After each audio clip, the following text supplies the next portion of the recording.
Good morning, kindergarten. Welcome back. I hope your Wednesday is awesome. If you're in Miss Frank's class and you're not chanting and cheering at the sound of that word, then we've been out of school for too long. But to kick off our morning, I have a little surprise for you from two of my favorite friends. Hold that thought. Rudy, do you hope the kindergartners have a great Wednesday? Oh, yeah. Do you hope they're staying really, really safe?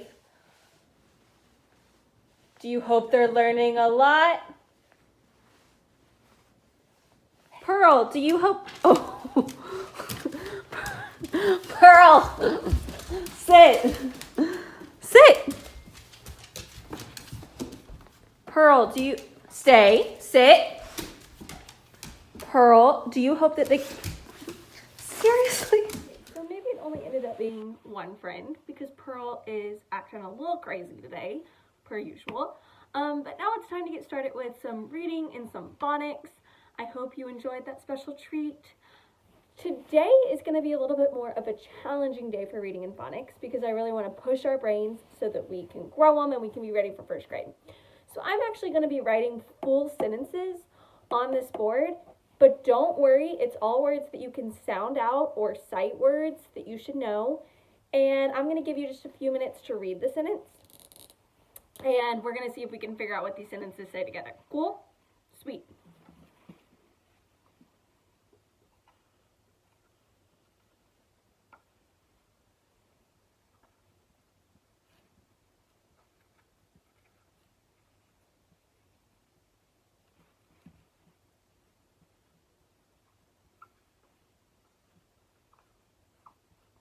Okay, now remember, all sentences start with a capital letter and end with punctuation. So this sentence right here, my punctuation is a period. And the is the first word. You're welcome. I went ahead and gave you a hint. And it starts with a capital T, a big T.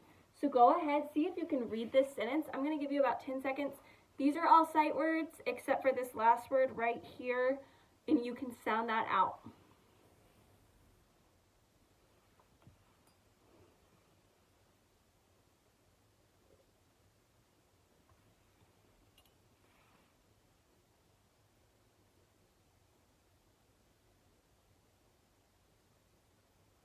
Okay, let's go through this together. So this sight word right here, what is this sight word?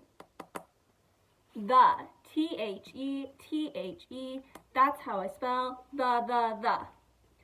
This word, cat. What does the cat say? C-A-T. What does the cat say? C-A-T. So we got the cat. This sight word right here, can. Can you can. We can. C-A-N. C-A-N. So the cat can see. S-E-E. That's how I spell C-C-C. The cat can see. Well, we already have this word right here. What is it? The. And now we need to sound this word out. So R makes what sound? R. A makes what sound? Ah. T makes what sound? T.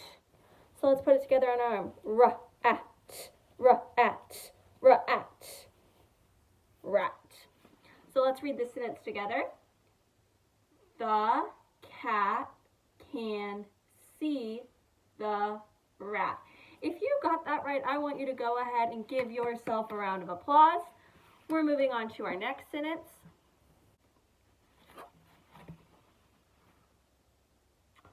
All of these are actually sight words, so you should be able to read this sentence.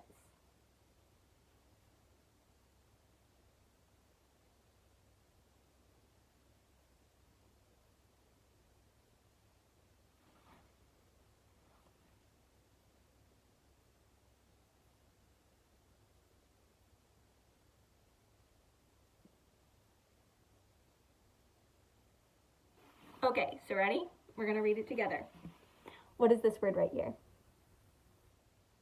He. Remember, our chant and cheer for he goes, watch me spell, he. Watch me spell he. Ooh, H-E, ooh, H-E. So he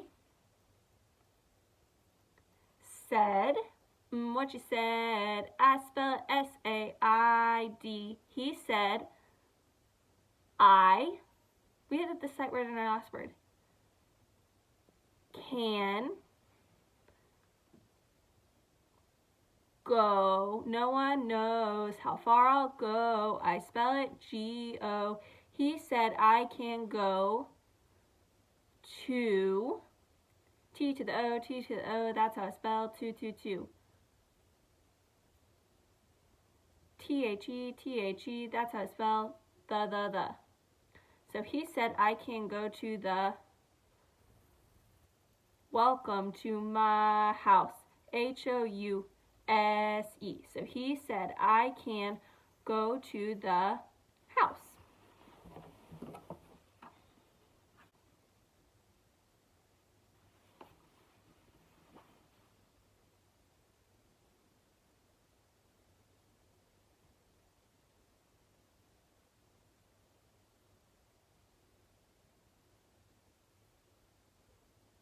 Okay, let's start up here. Ready? What's this sight word? Look at us now. Look at us now. L-O-O-K, look at us now. Look at us now. So look, what's this sight word? At, M-Y, my. So look at my. You're going to have to sound this word out because this is not a silent word. F-A-T. F makes what sound? A makes what sound? Ah. T makes what sound? T. At. Fat. Look at my fat. D-O-G. We had that yesterday as a word that we sounded out. Let's sound it on our arms though. D makes what sound? Duh. O makes what sound? Ah. G makes what sound? G. Duh. Ah. G. Duh. Ah. G. Blend it. Dog. Look at my fat dog. We just had this sight word. He, and we just had this sight word. Said. Go ahead, read that sentence out loud for me. Super, super loud.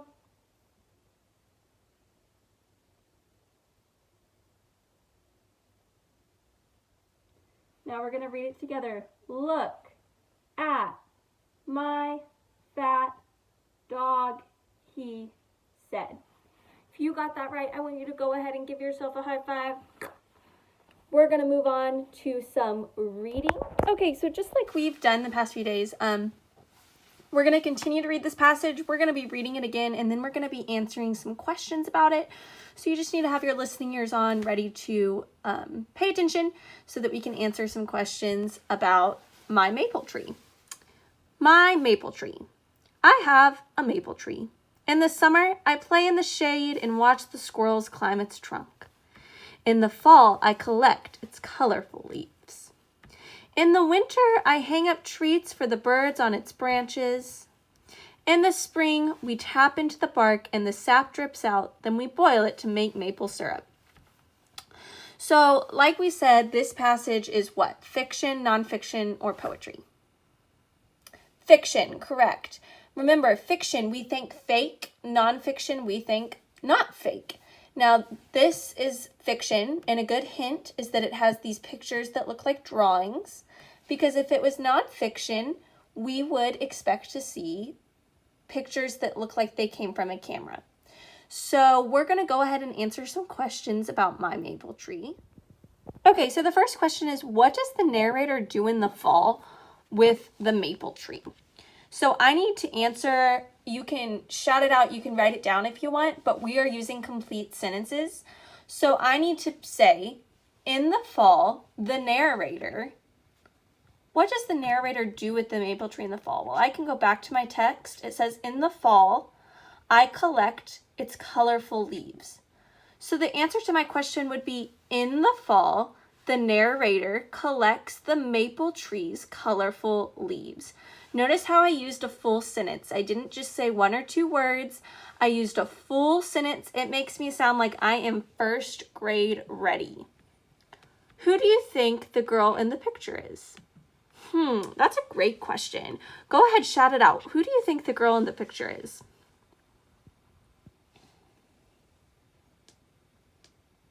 So we know we have a narrator to this story because it says I. Now, if I had to guess, I would say that the narrator is the girl in the pictures.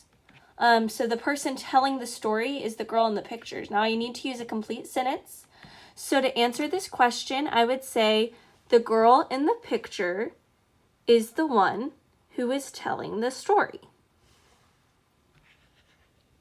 Our final question is, how does the author organize the story? So what do we notice about how this story is set up? So I'm going to read it to you again. I want you to be noticing it has these chunks. So chunk 1 is right here. Chunk 2 is right here. Chunk 3. And then our final chunk is right down here. What does each chunk tell you about? So I'm going to read. I have a maple tree. In the summer, I play in the shade and watch the squirrels climb its trunk. In the fall, I collect its colorful leaves. In the winter, I hang up treats for the birds on its branches. In the spring, we tap into the bark and the sap drips out. Then we boil it to make maple syrup. We see that the narrator has organized each section by what? By the season, right? Summer, fall, winter, and spring. So the narrator organizes the story by season.